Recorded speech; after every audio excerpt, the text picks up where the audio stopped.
Hey guys, and welcome back to this channel. In this video, I'll be showing you guys how you can change the title of your name on Fisch. So as you can see, I have Lady of the Sea because I've fished, I've collected, I've caught 1,000 fishes, I think. So to change your title here, go to menu, scroll down until you see titles.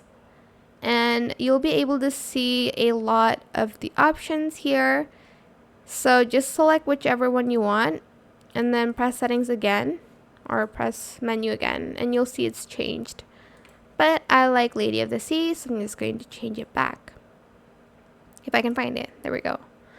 And that is it for this video. I hope it was helpful for you guys. Don't forget to like, comment, share, and also subscribe to this channel if you haven't done that already. If you have any more questions about this video, just leave it in the comment section down below.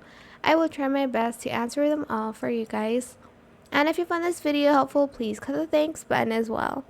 That is it. Thank you so much for watching. Bye.